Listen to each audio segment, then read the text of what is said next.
Check this out. I'm about to ruin your guys' hopes and dreams. Thank you, Gui. Thank you. I'm gonna play Mario Thanksgiving. I'm gonna do a rando, and I'm gonna do Lethal Thanksgiving. Lethal. Thanks. Yeah. Bing. Detroit is getting smoked right now. What do you mean? Like, there's a riot, or are you talking sports? I'm gonna guess sports.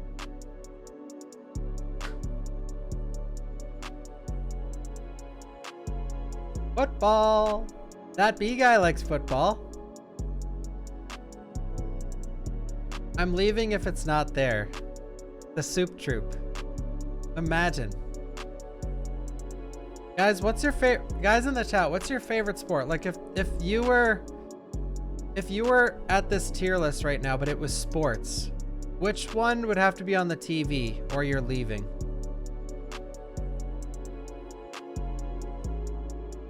Basketball, football, NBA, hockey, esports, tennis, sports ball, volleyball, tennis, pickleball, tennis, rugby, boxing, soccer, football, soccer, rugby, slapping, boxing. I can't even say that name. That name feels like if I said it, a slur would come out.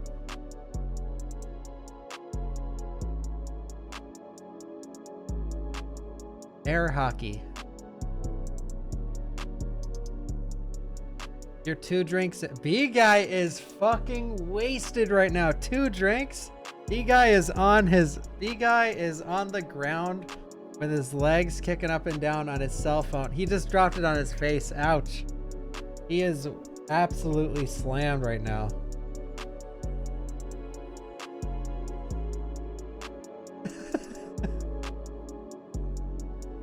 Man, I'm wasted. All right, guys, I'm gonna do this right now. In my own, actually, this isn't an opinion because I'm a professional chef. So this is red Jello salad. What is this garbage? Wait a sec. Green Jello salad. Is this an American thing?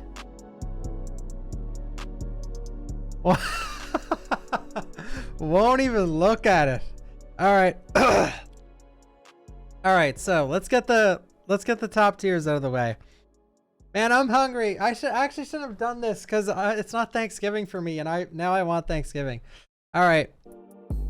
Let's see. So stuffing, that's top. The only reason Thanksgiving is even worth going to is for the stuffing. And as a professional chef, I'm talking stovetop. Oh, what's that brand, dude? What's that brand? There's a brand that's god tier. Like, it's garbage in a box, but man, there is, I think I said it. Stuffers? No, any Canadians in the chat? There's a certain brand. It has like a blue banner at the top. Stovetop. Yeah, stovetop. Yeah, stovetop. Oh yeah, baby, stovetop stuffing. But in reality, though, it doesn't. If it's not stovetop, it doesn't matter. Now that I know how to cook, there's many good ways to make stuffing, like the bread, the herbs, the shallots or onions and butter and garlic, and then you throw in like cranberries, salt, pepper, yada yada yada, your favorite spices. Then you put it in. You put saran wrap on the. You put saran wrap down. Okay. Like this. You put all of it in a ball. You wrap it up really tight.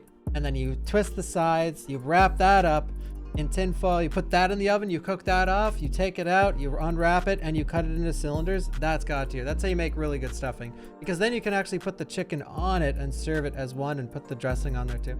I'm sure a lot of people in chat have cooked it like that before. Anyway, that's how we used to cook it at the restaurant, and it's god tier. All right. Stuffing, god tier. Baked sweet potato. Actually, we'll go in order. Apple pie. I mean, I love apple pie, but for Thanksgiving, yeah, whatever. Baked squash. Baked squash? I read that as it's gonna be 375 degree oven, You score it, brush it with olive oil, salt, pepper. It shouldn't be olive oil though. You should finish with a brushing of olive oil, and you should start with a high smoke point oil like canola or better avocado oil. So avocado oil, salt, pepper, 375, score it. Yeah, baked squash is good. But, well, it's okay. Like it, well, I don't love it. It's all right. Baked sweet potato, god tier. Baked sweet potato, bake the sweet potato, take it out of the wrapping, put it in a bowl, mash it with some maple syrup, brown sugar, salt, pepper, butter, and a little tiny bit of milk. God tier. See, here's the thing about making a list like this. If you don't cook it right, the difference between cooking like baked sweet potatoes right and wrong, or not right and wrong, but the difference between making flavorful sweet potato and unflavorful sweet potato is like night and day. But there's already a bit of sugar in sweet potatoes, so you don't need the extra sugar, but since it's Thanksgiving, you gotta add. I'm talking Thanksgiving. I'm talking, you're putting, that butter's going in. This isn't, you're not having a health day. It's the opposite. You're making everything restaurant style. Everything is as horrible as it can possibly be for you. Not that butter or maple syrup are bad for you, because they're not, but brown sugar definitely rides the line. Biscuits. I'm not leaving if it's not there, but I do love biscuits. Are god tier. Biscuits are god tier. There's not much to say about it, and I can't go into detail because I don't really know how to make good biscuits. Brown gravy, that's just as important as stuffing. No brown gravy. Actually, I would actually be fucking rattled if there was no brown gravy in a traditional Thanksgiving. If you're doing your own, like I said earlier, for my Thanksgiving this year, I made a maple ponzu salmon, and I did a spinach salad with goat's cheese, toasted almonds, a thyme maple balsamic dressing, and roasted beets. So mine was not your traditional Thanksgiving this year. Brown sugar is just sugared sugar. I mean, hey, that ain't wrong. Thank you, Steve Plays Gaming. And thank you, Hanky Panky. Thank you so much. Peppercorn gravy? Yeah, dude. Yeah, dude. All right, Brussels sprouts. Okay, that picture, those look terrible. Well, no, they look, oh, I see. It is just, what's this big line here? It's like they put a pork chop in there. I don't know what that line is. Brussels sprouts, we all know how to cook them. Toss them with oil, high smoke point, because you want to cook Brussels sprouts at a high temperature. You could preheat your baking sheet. You don't need to preheat your baking sheet. Face side down, oil, salt, pepper, as always. High smoke point oil like avocado or canola or grapeseed, whatever. But there's a strike right now against canola and grapeseed oil. So avocado oil in the oven, 425. And you cook them until, you know, ovens are all different. Some you might set it to 425 and it's actually like 450. You have to just check them every like 5 to 10 minutes, give them a shake, and then if you do it right, they should be crispy on the bottom and they should be crispy on the back, and they're god tier too. Tastes like French fries. Collard greens. Compost?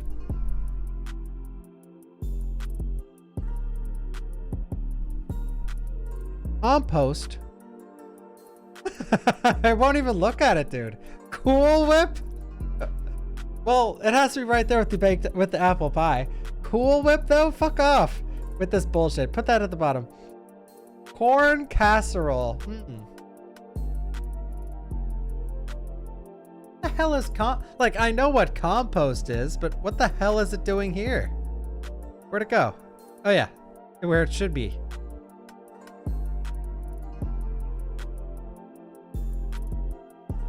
Yo, thank you, Mark. Thank you.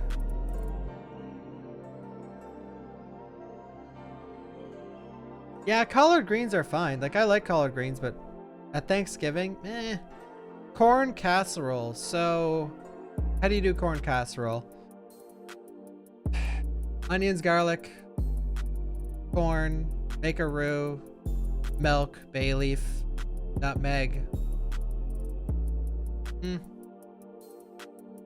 Guess it depends how you want to do it. I haven't made corn casserole in forever. Then you just make a flavorful topping. You can use mashed potato, you can use mashed sweet potato, you can use breadcrumbs, you can use stuffing. Man, a stuffing version of corn casserole. Okay.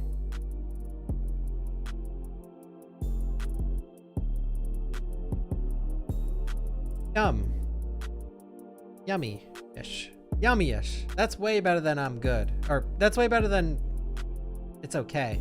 Yummy-ish. I haven't had that in ages, but that's good. Cornbread? Dude, cornbread is fucking god tier. I've never had cornbread at Thanksgiving, ever. I've never seen cornbread at a Thanksgiving in my life. But man, I fucking love cornbread. It's one of my favorite foods on planet Earth. Man, I get that, when you get that barbecue, dude, and the extra cornbread every time. Because if I'm getting barbecue, I'm doing it to be as fat as fuck as possible. So pile on the cornbread because I'm there for a reason, and that reason is to feed this.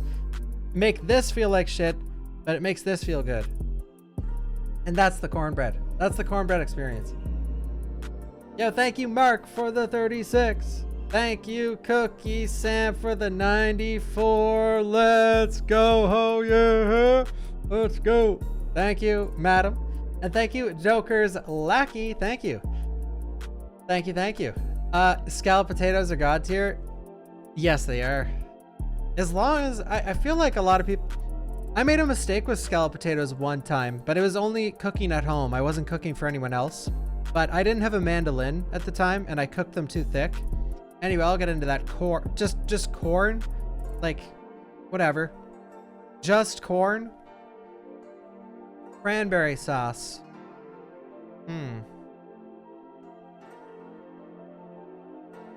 Corn. Yeah, my favorite. Corn. Cranberry sauce. I don't, like, honestly, I'm good. Personally. Like, it just depends. When I think of cranberry sauce, okay, this is even as a chef. When I think of cranberry sauce, I think of dry, boring fucking turkey. Like turkey cooked the worst it could possibly cooked, and then you have the cranberry sauce just there, so it's actually tastes okay. But I don't know why my brain correlates cranberry sauce with like dry as shit turkey. Like if the turkey's cooked badly, you know, it's got to be up there somewhere. But all right, creamed spinach. Again, oil, salt, pepper, spinach. There's a lot of ways to cook cream spinach. You could do a white wine deglaze into the cream. You could do a white wine cream sauce with the cream spinach.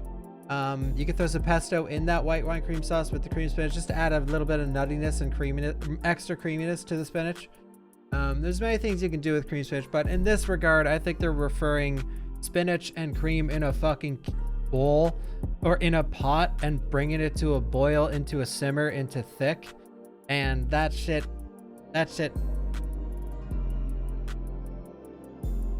like if you did what I'm talking about, cream spinach can be love it or yummy-ish, but in the context of this, oh man, everything that's a carb. Thank you, Silver. No one has ever creamed your spinach before, so I've creamed in many spinaches. Yo, Larry.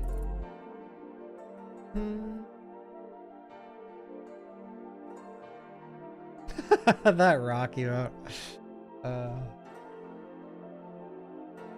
Can you zoom in on the page a bit? My camera is small. Sure.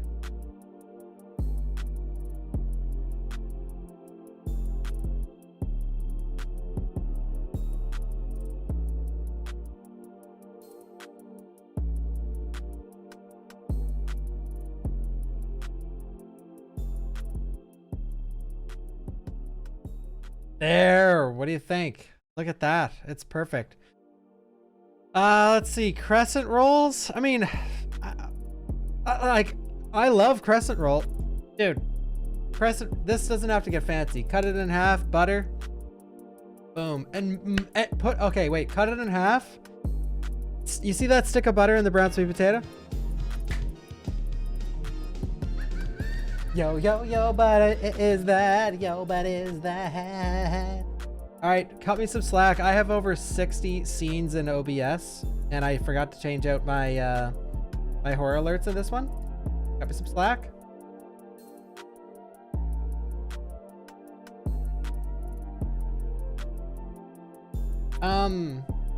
Thank you, Riddle. Thank you so much for the 5 gifted subs.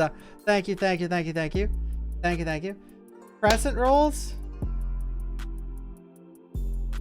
No, this is your day to be fat. I know. Why is it even there once? Crescent rolls? Cut it in half, serrated knife. See that stick of butter in the baked sweet potato? Take that, square, put like 5 of them in there. Make sure the crescent rolls are hot. Microwave, oven, doesn't fucking matter. Then you put the sticks in there, munch it, push it together really hard with your hands. And then before it's fully melted, oh my God, it's one of the best tasting things in the entire planet. Some of the best tasting foods in the entire planet are so simple. And that's one of them. Crescent rolls with that butter, smush it together. Or even make it even better. First, take one crescent roll, smush it down. Take the second crescent roll, smush it down. Then add the butter and combine the 2 crescent rolls so the butter is in between both of them. That's truly God tier. All right, dinner rolls. Same as crescent rolls, but just doesn't taste as good. Glazed carrots. Glazed carrots can be God tier. They can be love it. They can be love it. But I'd say of all the yummy-ish, glazed carrots are my favorite.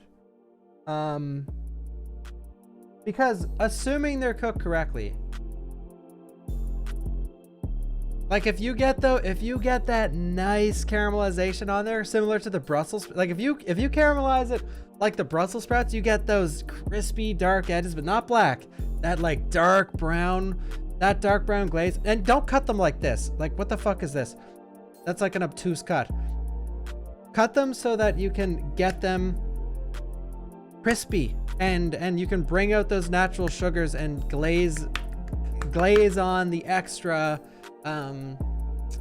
sugar, whatever you're adding, brown sugar, honey, maple syrup. Make your own glaze. You can mix up your own couple things and toss it with it, like balsamic and maple. You can reduce that down and toss the glazed carrots in that with some salt and pepper, and then add some more neutral flavor, like some really finely chopped tiny bit amount of herbs.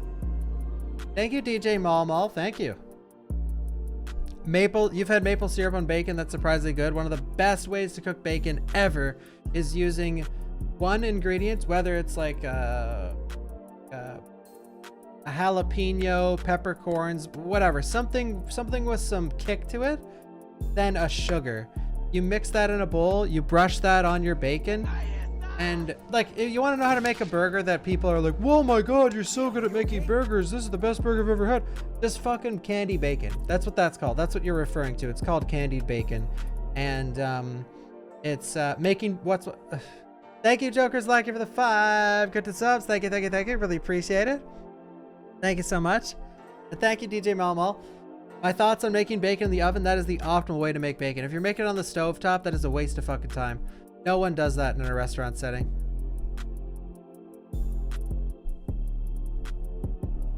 Boil your bacon? I hope you boil it in its own fat. You talk about bacon confit, you guy? You have candy, bacon, onion jam in the fridge for burgers? God tier. Yeah, for burgers, man, a candied bacon is essential. A compote or a jelly or a what do you call it? There's compote, there's jelly, and then there's, what's the third one? What is it? Not a compost. That, I don't know why the fuck that's on there. Compote, jelly, and what's the last one? Anyone? You reduce down vinegar, sugar. I know how to do it. Vinegar, sugar, like tomatoes, and then I can't remember what it's called. Yeah, let's just call it a jam. Doesn't matter. But yeah, make a Jello. Anyway, God tier. Pair that candied bacon with a compote or a jam. Chutney, that's it. Yeah. Make a chutney, yeah. A chutney, like a sun-dried tomato chutney or a tomato chutney with like feta or something. Something like salty. Something like tomato and feta, or tomato and something salty. Like not too much. You combine those two, like the freshness of the tomato, the saltiness of the feta, with the spice plus the sugar for the sweetness of the candied bacon. You combine those two things into a burger, and where the burger is the main flavor, but then you have these 4 other derivatives of flavor combining together to make a god tier taste.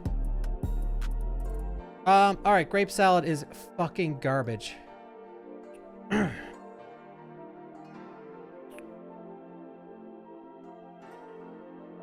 Who came up with grape salad? What is in there? Okay, you know, I'm being too harsh. Guys, is grape salad good or bad? And if yes, what is it? I've made grape salad like once for like what was it? I think it was for a staff party because it was requested.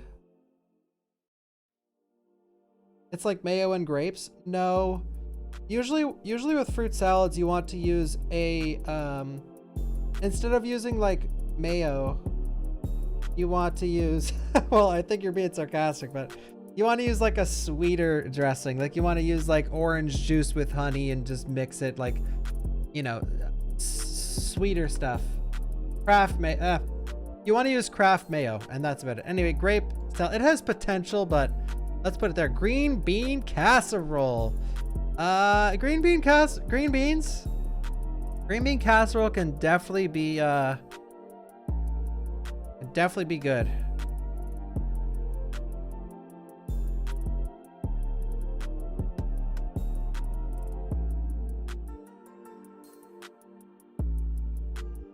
Something to exclamation mark moist. I may have turned that off, but no, I didn't. There it is.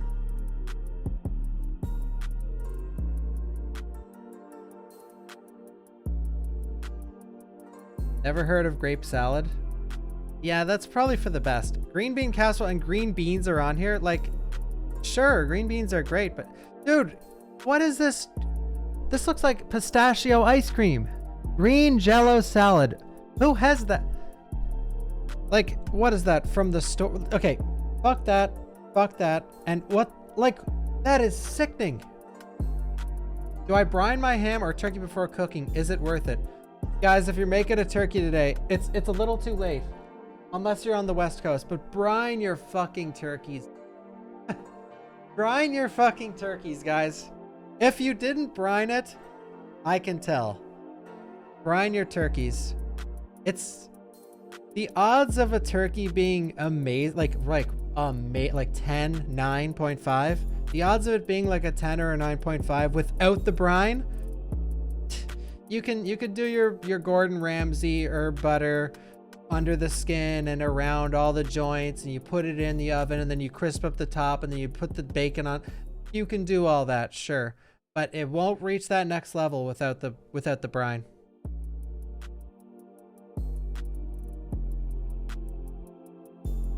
What should we brine it in? How do you do a brine again? Is it well, it's water, salt, and I think it's just water and salt. I can't remember.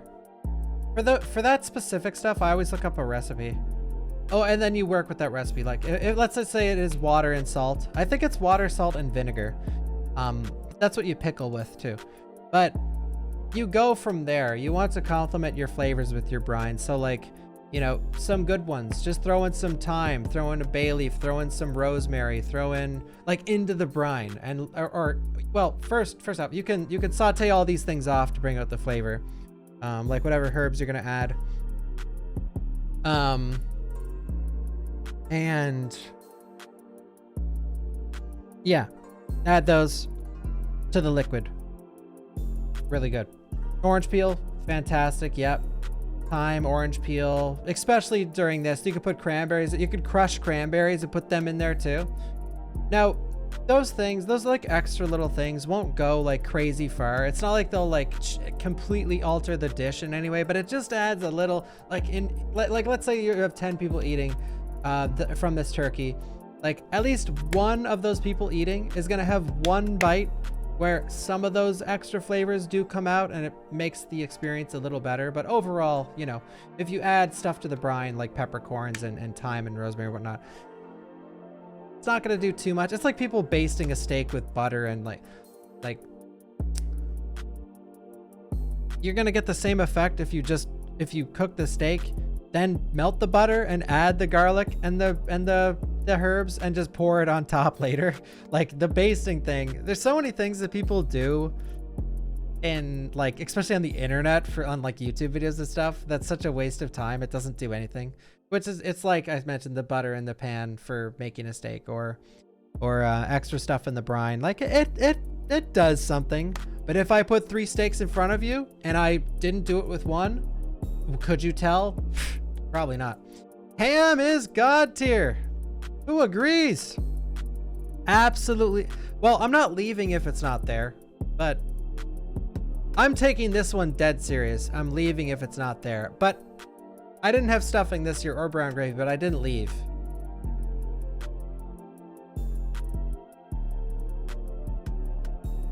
Ham is, oh yeah, dude. Ham is like my favorite. I don't eat ham or many processed meats like ever, unless it's special occasion. Well, I go through phases a lot. I always talk a big game when it comes to nutrition and eating healthy, but in reality, I do have my weeks, if not months. I'm just like, all right, normally I wouldn't eat ham, but you know what? Fuck it. This doesn't feel good right now. Ham's God tier though. Love ham. Like, man, there's so many good ways to cook ham. Started it with oh my god, there's so many good ways to cook ham. My favorite is glazing it with like any kind of glaze, like honey horseradish, honey and butter, honey in general, cinnamon. Then studding ham with cloves. That goes a long way. Take cloves. You know the if you don't know what cloves are, they're like really, really hard, like woody. Usually you find them ground, but you can get them whole. So they have like this little stem and then they have this little ball on top. Almost looks like it's a thing of black pepper sitting on a stick.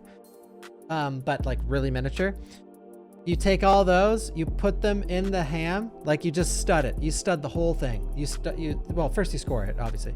And then you stud the entire ham. You put hundreds of little cloves in there. Like if someone's in the restaurant, you're doing it for like a Thanksgiving restaurant dinner.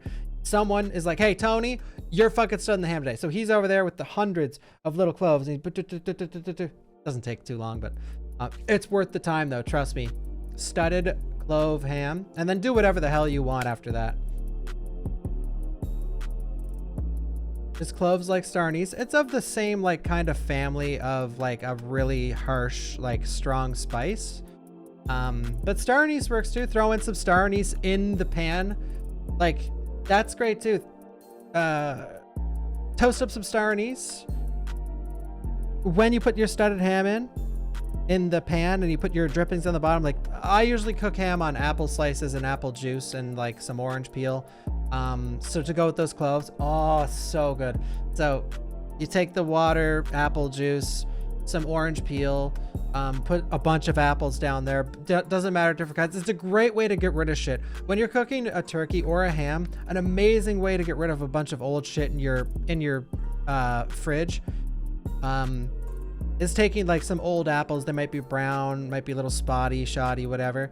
Cut those up really fine. Put those at the bottom. Put the ham on top. And then throw some star anise in there. You know, start the cooking off by perfuming it, like wrap it in tinfoil or end it that way. You can do either or. Depends if you want those crispy edges, but you could start it off, like steam it. You could take it back out. Then you can rub it with your glaze. So you can put it back in at a really high temperature to get it crispy. But yeah, really, really good.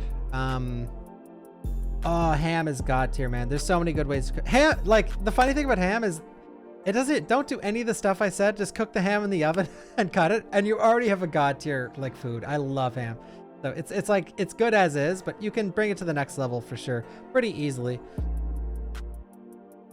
Mac and cheese. I mean, god tier.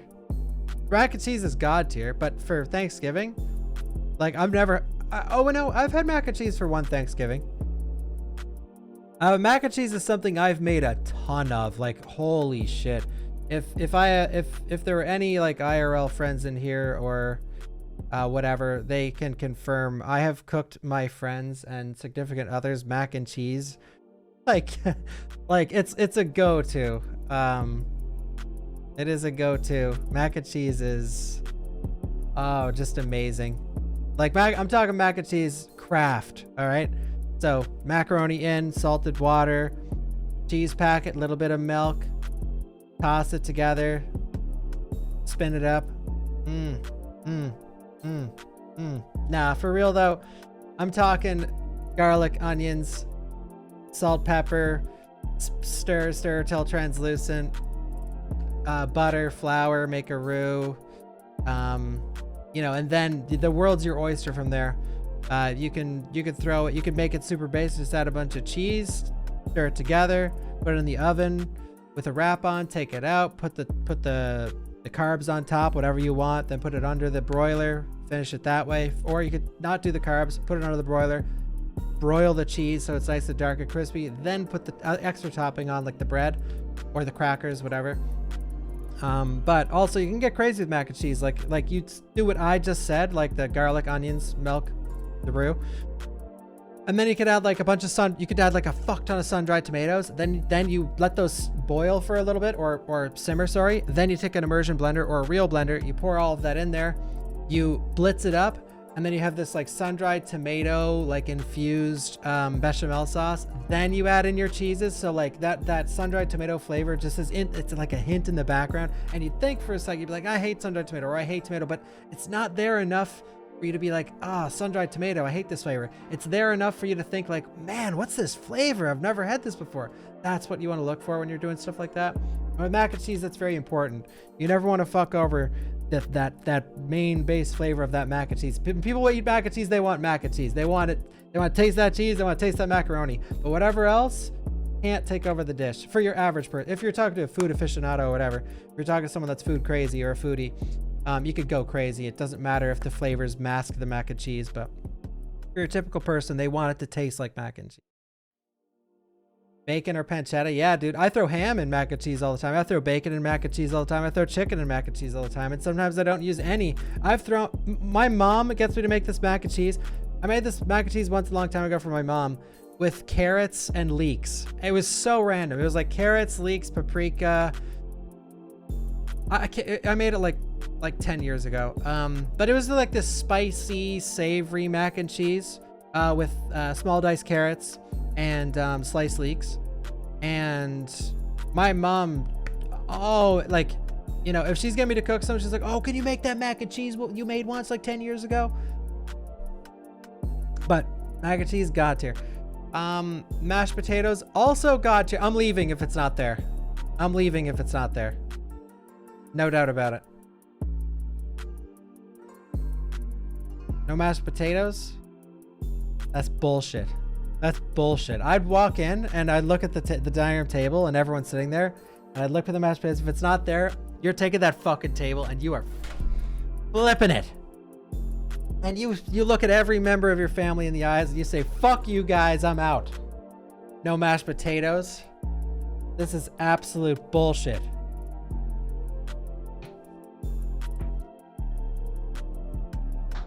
Cheese bricks over shred is the anti-cake. I never buy shredded cheese ever. I don't think I've ever bought it. No, I actually did once. I bought Tex-Mex to give in to the hype. 1 second.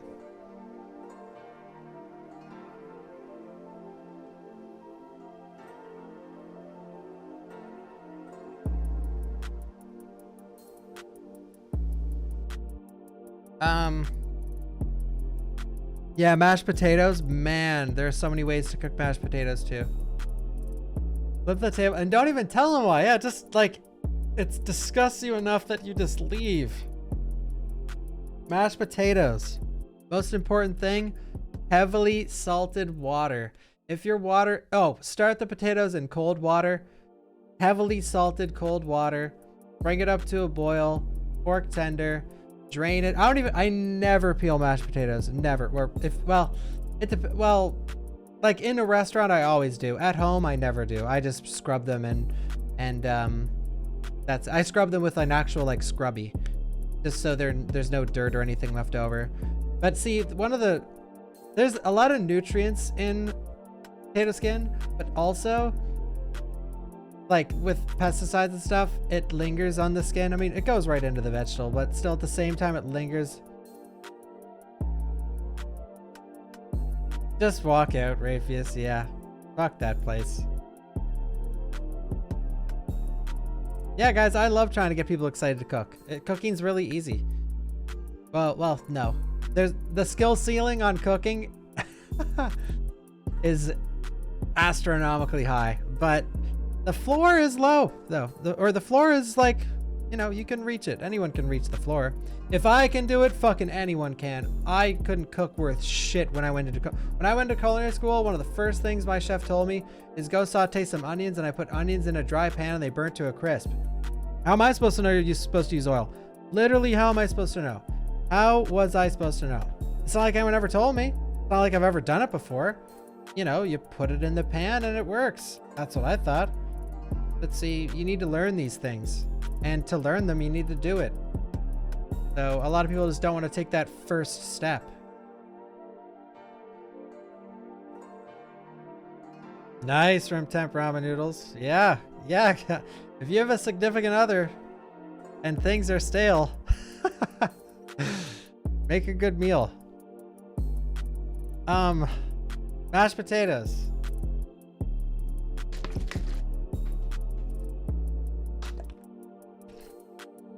Fondant potatoes are so good. Actually, I can't remember what those are. Those the ones where it's basically confit potatoes on with like the crispy top and crispy bottom, or which is the one that you put in the piping bag and you pipe it up to look like this like mushy mountain? What's that one? What's that one? Right. I can't remember because I didn't make it out of school. Well, I did a couple times, but no one knows. Not rondelles. Yeah, fondant's the first one I described. Duchess potatoes? That's what they're called? Anyway, those are so good because you get the perfect mashed potato, you use a piping bag, then you put it in the oven at a really high temperature, you brush it with like butter and oil, and it crisps up all the sides. So it's like you have this French fry like texture and like greasy, spicy flavor on the outside, and you have that super smooth and creamy potato on the inside. Oh, it's so good. It's so good. Like if you want to go the extra mile, put your potatoes through a ricer, do your mashed potatoes like you normally would, butter, milk, salt, pepper, Dijon mustard, roasted garlic, like cheddar cheese. Then after that's done mashing and mixing together, you throw in some green onion, throw in some parsley, stir that all around, and then you put that into a piping bag. Then you pipe it into this little like almost like an ice cream, like the McDonald's ice cream like texture. And then you brush that with like a flavored butter, maybe a garlic butter, maybe a garlic and herb butter, maybe just like a Parmesan butter where it's Parmesan cheese and butter. And then you put that in the oven, 425 degrees. Crisps right up on the outside, creamy on the inside. Absolute god tier.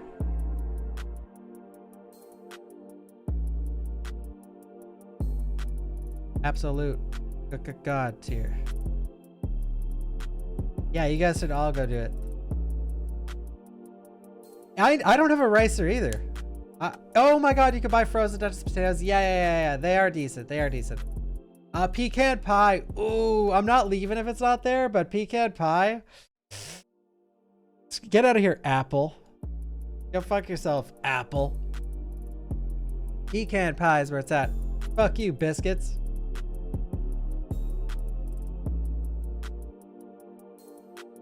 Bing.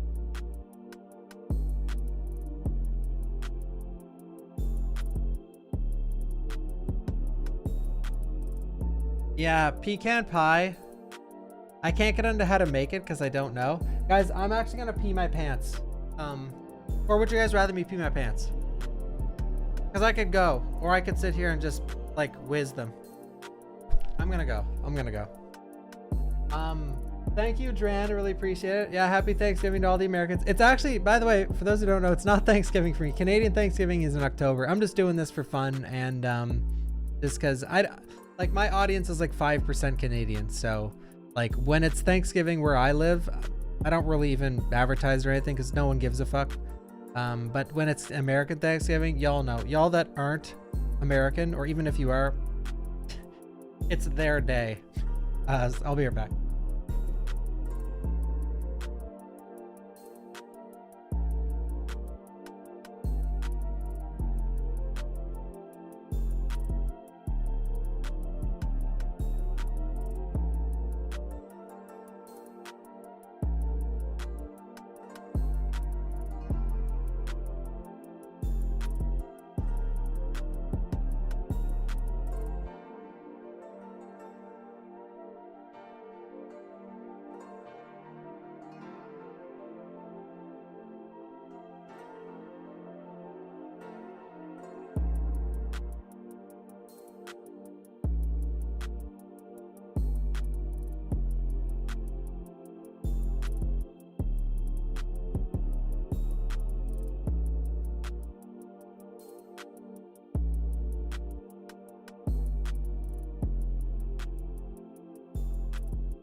Ladies and little skaters, thank you for waiting.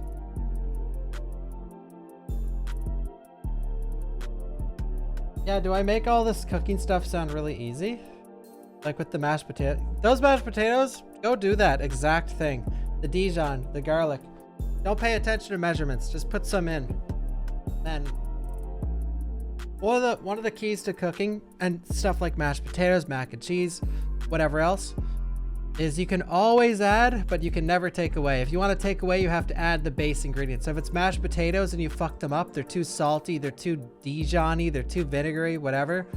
The only way to fix them is adding more mashed potatoes. So then recooking new mashed potatoes or adding old ones from the fridge.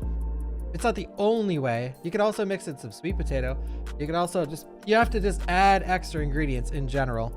But like, let's say you messed up and one thing I go towards, one super skilled girl in my culinary school, like she's amazing chef. And one time she was salting this egg salad. I'm like, I think you might be adding too much salt. He's like, no, I'm not. Mind your own business here. I'm like, okay, whatever. I always think about that. And the chef comes up, he tastes it. He's like, this is way too salty. And then he said, you can always add, but never take away. So then he's like, so add some new, go recook your eggs, add them into the bowl. It's the only way to fix this.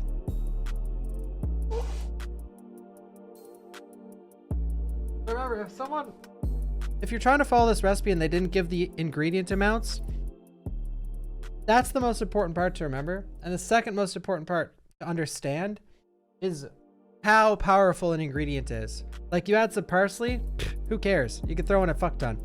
You add some butter, who cares? You could throw in a fuck ton. You add some rosemary, like uncooked rosemary, you're riding a line there. You add like a pinch and then you go from there. It's just important for those powerful ingredients to not just completely take over the dish. Think of everything like a chili pepper.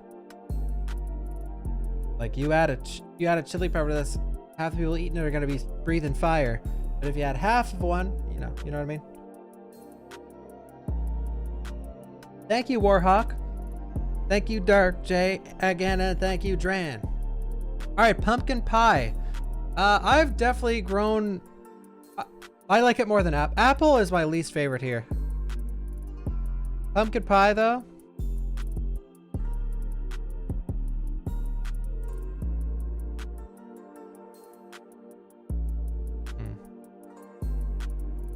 Like, why have biscuits when croissant rolls and cornbread are here? You know what I mean?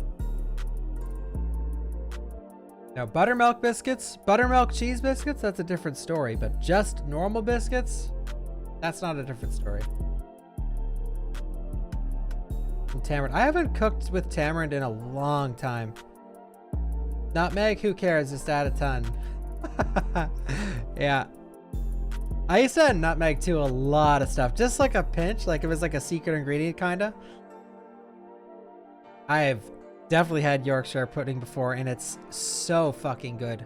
Love Yorkshire pudding. It's so good. I've only had it like twice in my life. Oh my god. And funnily enough, I'm pretty sure it was when I was catering dinners for Thanksgiving. Because every Thanksgiving, rarely would I ever actually get to spend Thanksgiving at home. Thanksgiving is a big time for like huge buffets and like, you know, a lot of people like to go out for Thanksgiving. I'm sure a lot of people chat are going out tonight for Thanksgiving. And for me as a chef back then, usually I just had the leftovers when I got home. I didn't really get to experience Thanksgiving a lot of the time.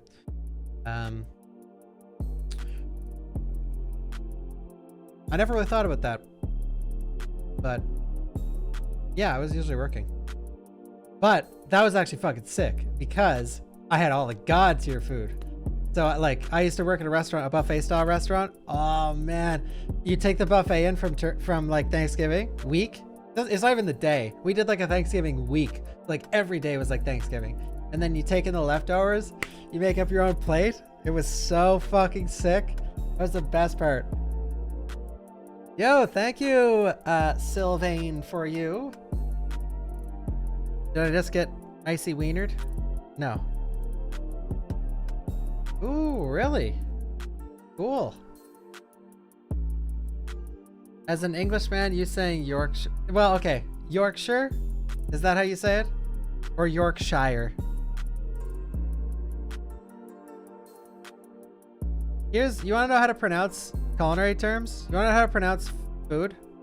I'll tell you. You ready? You want to know how to pronounce it? As in the industry, you want to know how to pronounce it? Whatever your head chef says, that's how you say it. Say it differently, you're an idiot. You're made fun of. That's how you pronounce culinary terms. Yeah, a lot of time when I talk about this stuff, I just throw out like a bunch of different pronunciations. I'm aware of all of them, but I just throw out different ones. Like herbs. I say herbs just as much as I say herbs. Like just as much. But no matter how you say it, you're getting called out in chat.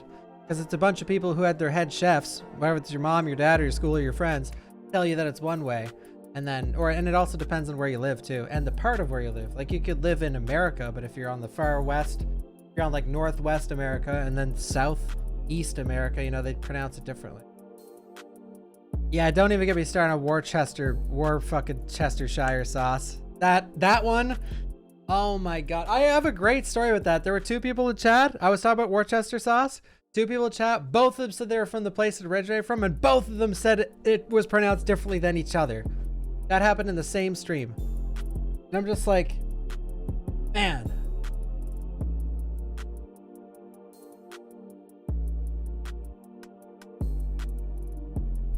They could have been bullshitting, honestly, but just call it Worcester sauce. Everyone knows what you're talking about. And if you say anything different, like with Worcester, they know you're short forming it, and they won't correct you. Oh, he's short forming it. It's like calling Lucas Luke. You know, it's like, oh, my name. You know, you're short forming it. You're cutting to the chase. Just say Worcester, or W sauce.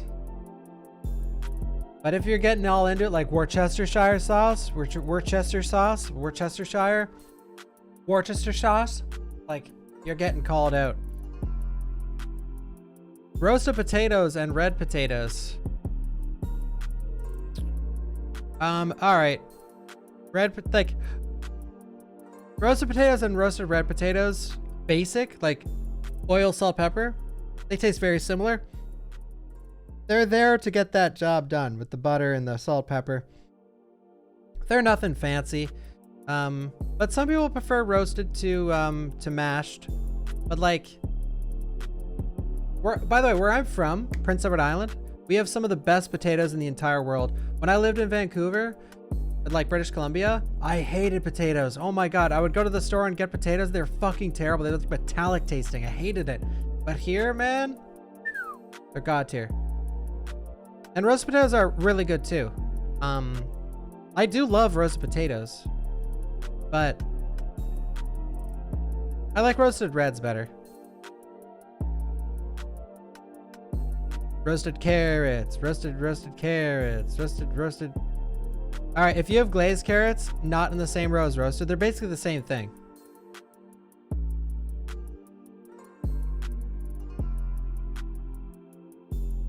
Cooked in animal fat? Yeah, if you cook in the roasted potatoes in duck fat, yeah. Scallop potatoes? Yeah, right here. Right before, oh man, it's tight. Cornbread and scallop potatoes are really tight for me. Like, I love, see, but I don't consider this S tier. Like, I consider it like I'm leaving if it's not there. Like scallop potatoes, that's a big job. Like scallop potatoes, that's a lot of prep work. That's a lot of work in general. You gotta be at the mandolin with like 50 potatoes, slice them all the same. You know, I'm not gonna leave if it's not there, you know. But if you didn't make fucking mashed potatoes or buy store-bought stuffing, come on, bro. Come on. Scallop potatoes though, if you want to do it properly, you can't use a knife. If you use a knife, you're going to have either some overcooked potatoes, which is hard to do, honestly, but there's going to be some mushiness. But the really good way to do scallop potatoes is you need a mandolin. You need them all the exact same density. Mandolin, which if you don't know what a mandolin is, it's like a big thing of plastic or metal, whatever. And there is a little device that pushes a blade up or down to get the thickness of whatever you're cutting. It can be anything. It could be apples. It could be beef tongue. It can be potatoes. Welcome.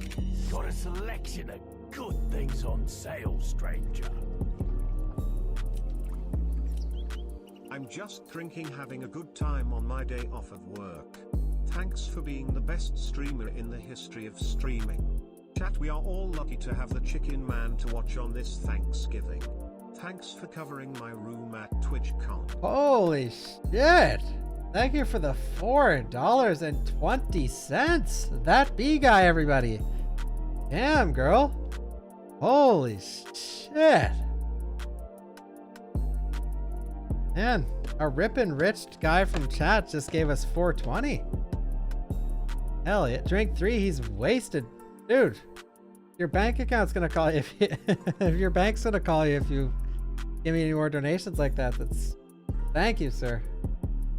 Thank you. Oh wait, no. Now I can't remember what Pokimane said. All right. Where were we? Scalloped potatoes, thinly sliced, milk. You know, I'm not actually, I never go crazy with scalloped potatoes ever. I just do them by the book.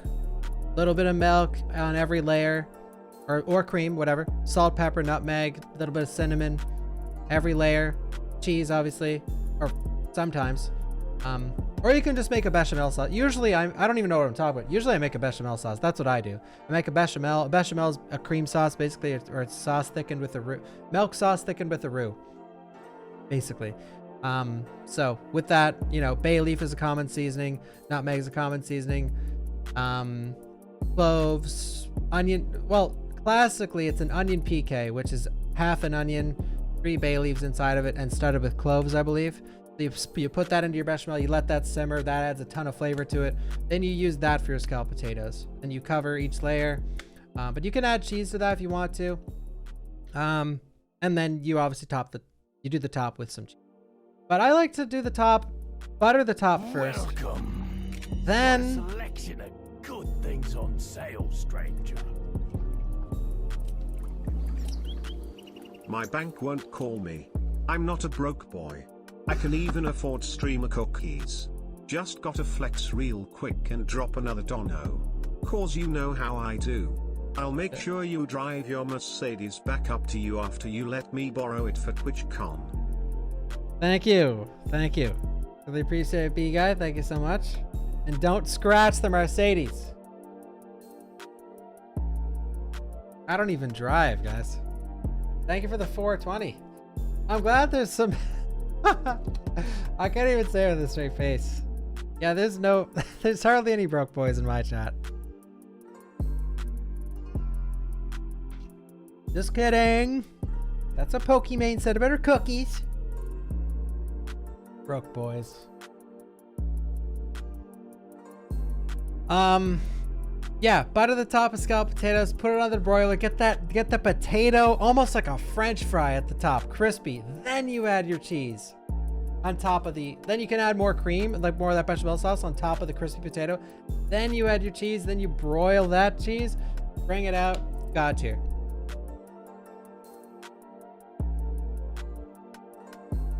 One really good thing to do as well is crisp up some pancetta and put that in between, layers. I do that with lasagna, where in between every lasagna layer, classically, you do your marinara sauce, your tomato sauce, your cheese filling, then your noodle. Your marinara sauce, cheese filling, then your noodle.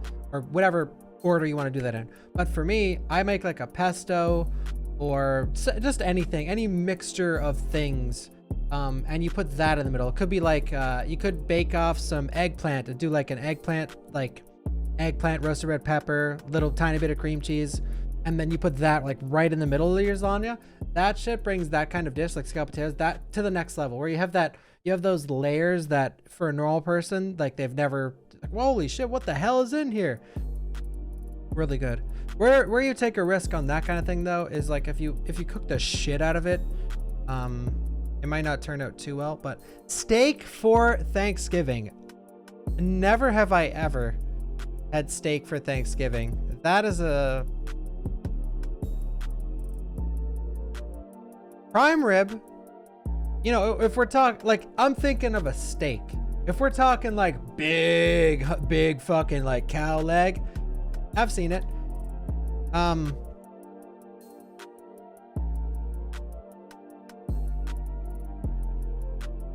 Yeah, I'll put that right there. Sweet potato casserole. What the hell? Did they put marshmallows on that shit? The fuck is that?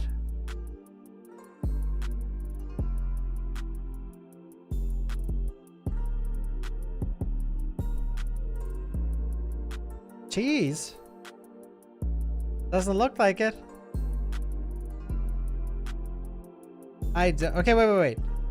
Wait, one's in the chat if you put marshmallows on your sweet potato casserole.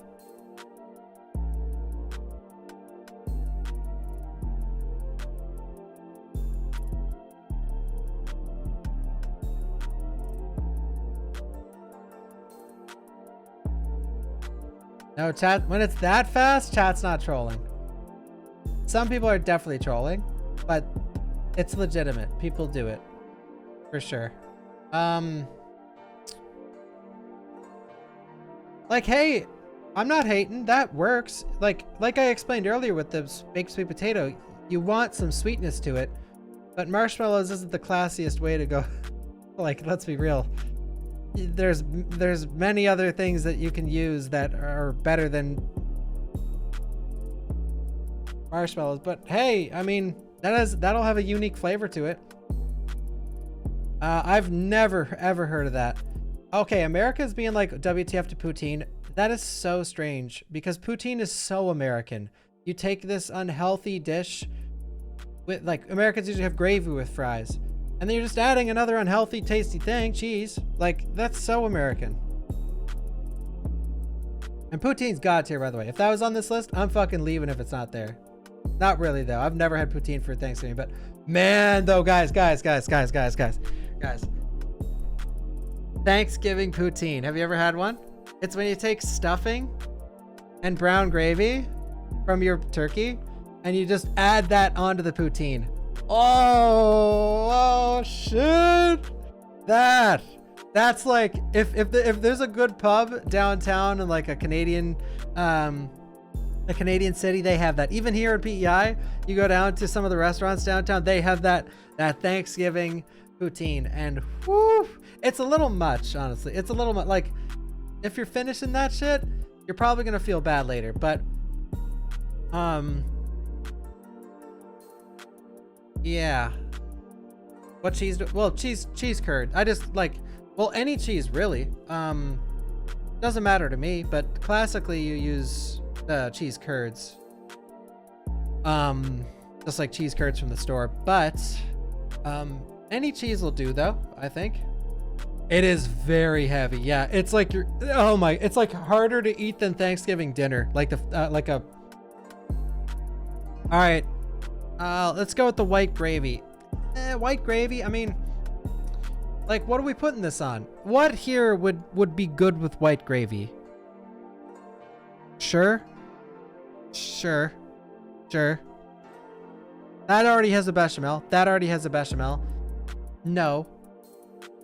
Well, I mean, like, it's gravy. You could fucking dump the gravy on literally anything. You could dump the gravy in the cranberry sauce. It'll be better tasting.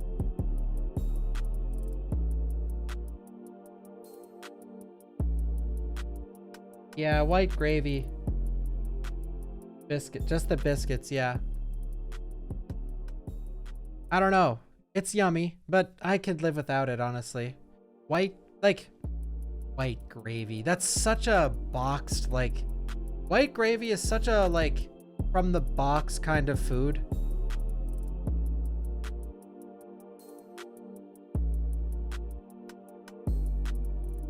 I'm trying to think of if I've ever made or been around someone that made real white, like, gravy.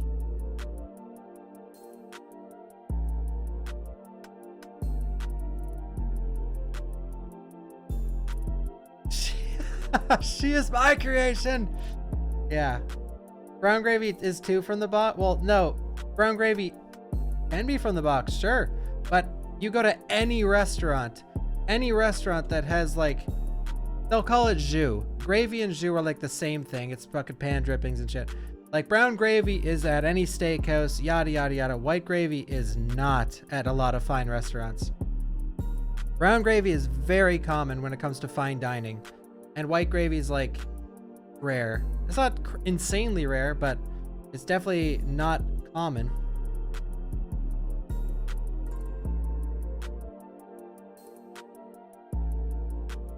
Well, I put steak in Yummy-ish because it's a Thanksgiving thing.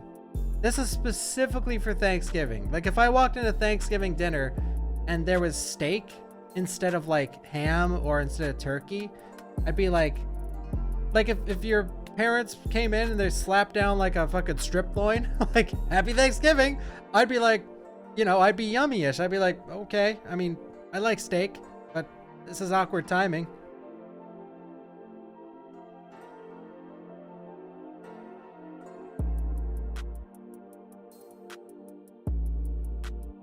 Whipped cream. Like, I love Cool Whip. I'm not gonna lie, but, like, what am I putting this on here?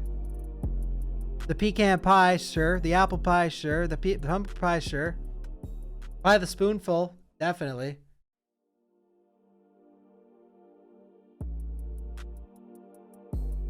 I'm gonna leave these out. Like, what the, like...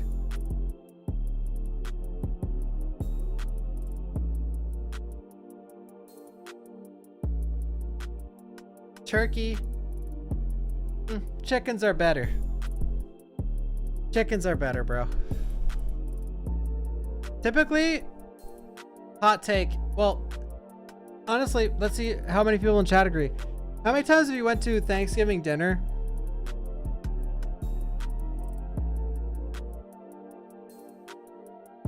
Gotta check if my mom's in the chat. People are bad at cooking turkey. Let's be real. Like, the amount of times I have been to a Thanksgiving, not only by my mom, and my mom is self-taught too. So my mom's god tier at cooking just because, but like, Americans specifically, and maybe other people around the world too, they're afraid to cook turkey and chicken properly. They're afraid of that little bit of pink in there. They're afraid of like making it juicy. Dude, most people, I'd say, now maybe I'm wrong. Let's see what chat says.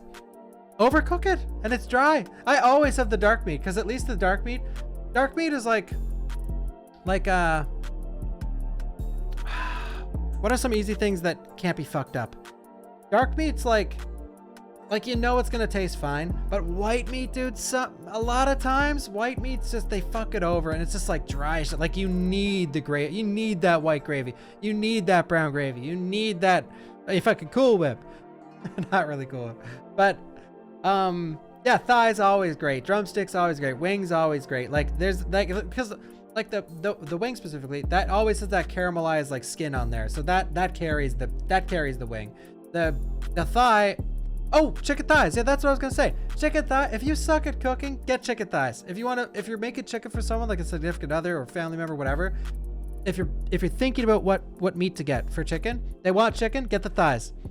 Easiest piece of meat to cook. Chicken thigh, you can overcook that 375 degrees in the oven. You can overcook that by 20 minutes. It'll still come out super juicy. You overcook a chicken breast by 5 minutes and that shit is dry as a goddamn bone.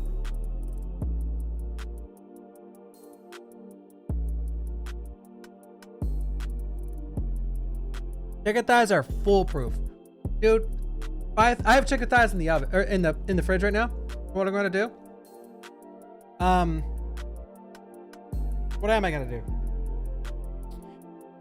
Red chili paste, soy sauce, Dijon mustard, balsamic vinegar, maple, sriracha,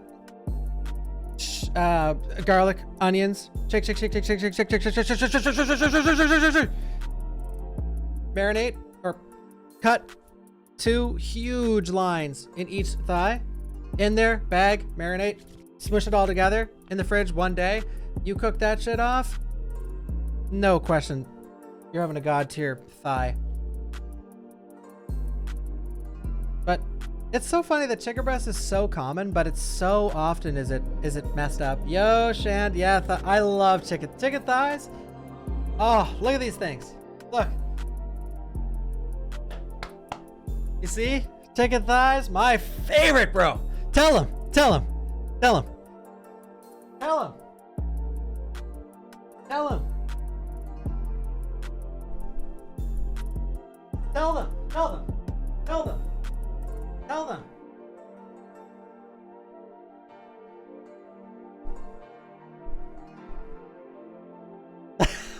Cool Whip, whipped cream. The lack of Kraft mayo on this list is a disgrace. Agreed. If there was a Kraft mayo, imagine I did this for my Kraft mayo sponsor, and the only tie-in was at the very end when I put Kraft mayo in the.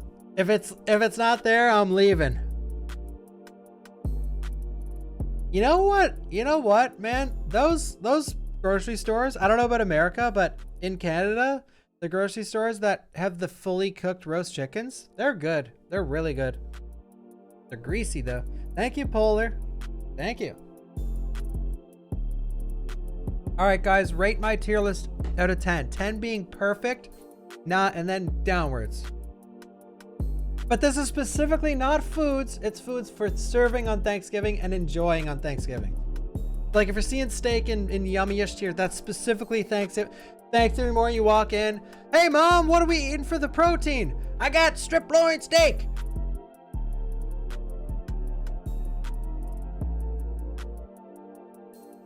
Oh, okay. It's a controversial list. I do not know why compost is down there. Guys, is it the sweet potato casserole and the I'm good?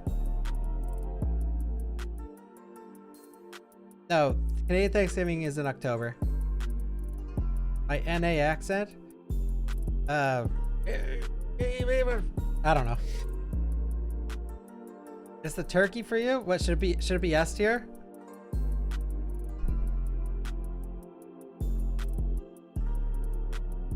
The collard greens. Green beans. Well, I put the green beans low because green bean casserole is up there. Honestly, if I really had this as a personal list, I love literally everything on here except for grape salad and the Jello shit. Everything else would be like love it for me. Like in terms of if this was about food, if this was just food, like, hey Bach, you like these these recipes? Take the fucking marshmallows off there. But everything from I'm good all the way into I'm leaving if it's not there. Love all this food so much. I could eat all this shit. I love food in general. Oh my god, I love food. I mean, that's why I was a chef for so long. Because food is so good. Love well-cooked food. And even some badly cooked food, like chicken thighs. You could fuck those right up. You could fuck those right up. Yeah, Thanksgiving, that's one day where you should go in there and be unhealthy as you want to be. Some days, like I love eating healthy and getting my nutrition in and everything, and it's a big part of my life. I really try to eat healthy because it really does truly prevent disease. You are what you eat. But sometimes, you know, you feed this, you want to make this feel good every day, and you want that gut to feel good, you want that nutrition brewing down there. And then on other days you want to feed this. And the stuffing, that brown gravy, that mashed potato, that mac and cheese, that ham, that cornbread, those crescent rolls, that pecan pie, those scalloped potatoes, you're feeding this. You're putting it in here, but you're making this feel like shit, and you're hurting this, but you're helping this. And sometimes, like Thanksgiving, you really gotta feed the brain. You gotta feed that, you gotta give in to your urges, bruh. No deviled eggs. I've been seeing a couple people say that. No deviled, well, I mean, I'm not a chef anymore. You're always a chef. Like, you know, I could work in a restaurant, no problem, but I mean, I don't work as a chef. I mean, you know, I'm surprised. Well, like, sorry, I'm literally on like 50 topics in my brain right now. Okay. I'm surprised when people come in here like 2-year subs, 3-year subs, like, wait, you don't work at a restaurant anymore? I thought you were a chef. How am I supposed to stream 90 hours a week, 80 hours a week sometimes? You know, I usually stream like 40-ish. But how am I even 40? Like, you know, you can't be a chef and do that. Good fucking luck, dude. Being a chef is just as hard hours as being a streamer. Like, but I did do that when I first started streaming. I used to go to catering classes or go teach catering or teach cooking and cater when I streamed. Like, you roll back some of those highlights and some of those old VODs. I'm like, all right, guys, I gotta go teach the cooking classes. I'll be back later. And I did that shit when I streamed. Like, that was during the streaming era. It's just once I got partner, I stopped cooking. When did I sleep? Rare. Like, I slept like 4 hours a day. Yo, thank you, Vicious. Yeah, that was awesome. Like, that tournament was so well put together and really fun. Yeah, I loved it.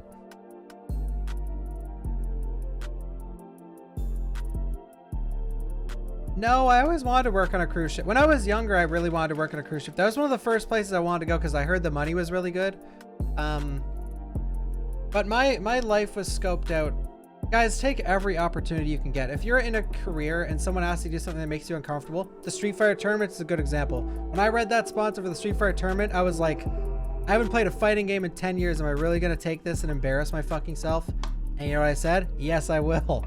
I can be good at a fighting game. I just need some practice. But all the best things that have ever happened to me is from taking something that made me uncomfortable. And that uncomfortable thing spiraling out of control and bringing me so many more opportunities that I would never have otherwise. For example, like, now that I did that tournament, like, you know, Capcom sees me a little more. Maybe if they see me a little more, I can be like, hey, Mr. Capcom, remake Outbreak. You know what I mean? And I ain't gonna get that conversation without doing Capcom shit. Anyway, relate that to every kind of topic. I have a sponsor I'm doing in like 4 weeks that I'm traveling for it in Canada, but I was sort of iffy on it, but the same kind of thing. I'm just like, you know, I'd be an idiot to pass this up. And I love the company, and I love the stuff they make, and everyone loves them too. Most people. And so it's just like, when you see those things, you can't be afraid to say no. I think I'm allowed to tell you guys, it's with... No one told me to stay quiet about it. It's with IKEA. So. But I'm traveling to, I'm traveling to, Swedish meatball stream. I'm traveling. What? I like how 3 people wrote say meatballs. What do you mean? Meatballs. I think of like cheap furniture when I think IKEA. But yeah, meatballs. But yeah, I'm going to Ottawa. I'm flying down to Ottawa. I'm going to do a 2-hour show with them. And the first hour, I'll just be like talking about the website and all the stuff on there and gaming shit. And then the second hour, I'll just be doing the same thing, but playing a game, whatever game I choose to play.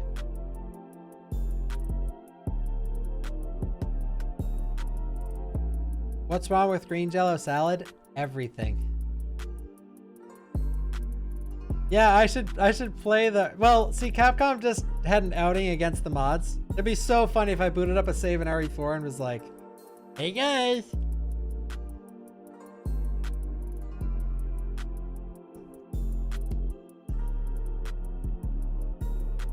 Maybe. I don't know everything about the sponsor yet. It was just like, hey, IKEA wants to fly you down to Ottawa to do a sponsor stream. And I'm just like, if I see a big name like Kraft, McDonald's, IKEA, I'm fucking taking it.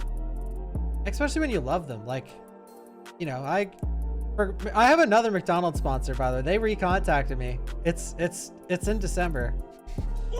Thank you, Riddle, and thank you, Sonogami, again for the gifted sub. Thank you. And thank you, Kiseli. Thank you so much.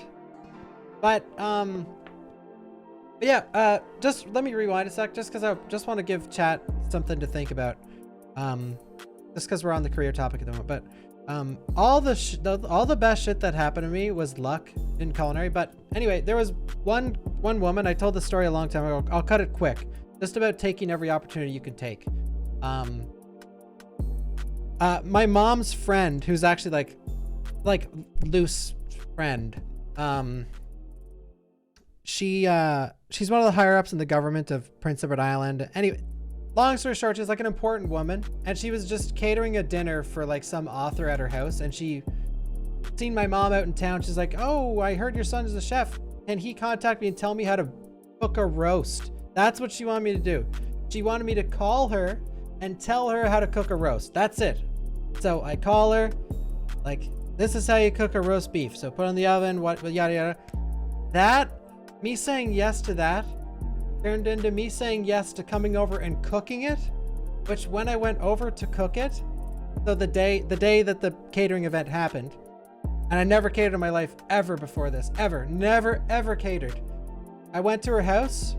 I was gonna cook the roast beef and just go home unpaid, whatever. I didn't care. It was easy. She lived like right close to me. I went over, I looked around, and I was like, lady, you got nothing done, and you're catering a dinner in like 12 hours. You're fucked. So on the spot, she's like, just panics, and because she didn't know what the hell she was doing. No one does when they get into that kind of thing. And she's like, oh, can you cook it for me? And I'm sitting there thinking, like, I've never done this shit in my life. Well, like, I cook, but I've never, like, you know. She essentially asked me to come up with 8 recipes, and just of the stuff that's in her fridge. 8 hot recipes and 8 cold recipes on the fly, and do it all on the spot. And like most 99% of me was like, I'm out of here, lady. But you know, I ended up taking it, and then that led to me becoming a caterer and having my own catering company. That led to me, that single event led to me talking with one of the best caterers on this in this province. Well, I may as well tell the full story. I applied to an old folks home because I just wanted to chill. I wanted something close to home that paid decently well, so I could stream and just chill and do my own thing, like play League of Legends all day and not be worried about this fucking chef bullshit. Anyway, he said no to me. He was like, he sort of laughed in my face at my resume and said, no, I can't work there. Fast forward to that event, like a year later, who shows up to bring extra hotel pants? Because she's like, oh, I know a caterer. He was busy, so you did it. Yada yada yada. Who walks up? It's that guy that denied me the job. And guess what he says when he looks around? He's like, you did all this? I said, I guess so. And then he's like, you looking for a job? He offers me a catering job, and he offers me a job at the old folks home that I originally applied to. Talk about getting lucky.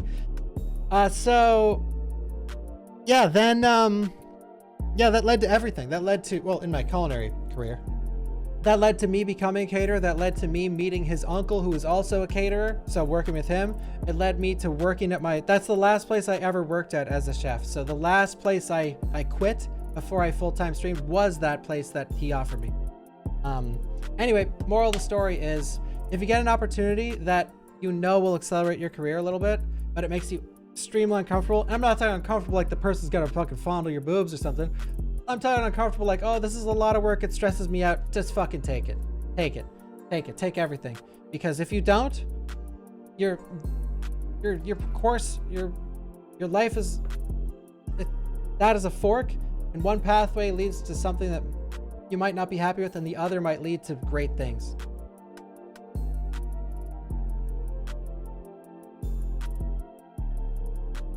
And that's why I take things like McDonald's and IKEA and other stuff, because it's like, you know, you look back like 5 years later, it's like, oh man, I could be working at McDonald's right now. You know what I mean? I took the wrong path. Unless you guys are like fucking 90, there's still, I was in culinary school, people that were 70 years old. Don't never ever sell yourself short on your age. Age means fucking nothing. Age means fucking nothing. Unless you're trying to be like a 16-year-old professional League of Legends player, or like you want to be like a most famous sports player in the world. Depending on the sport, your age doesn't matter. But yeah, never ever think to yourself, man, I'm this age, I can't do what I want to do. I might have another career later in life. Age doesn't matter. It's your mindset that matters. And talk about with this on the screen, if you eat healthy, you could have the body and mind and soul of a fucking 20-year-old. Or not. That doesn't matter, but you know, this age doesn't matter, is what I'm getting at. Dude, I loved that 70-year-old chick. No, she wasn't 70. She was like 60 something. But she has a restaurant. I actually went to eat at that restaurant last year. And I caught up with her. I was like, holy shit. But yeah, she owns a restaurant. It's called Clam Diggers. And it's amazing. If you're in PEI, go check it out.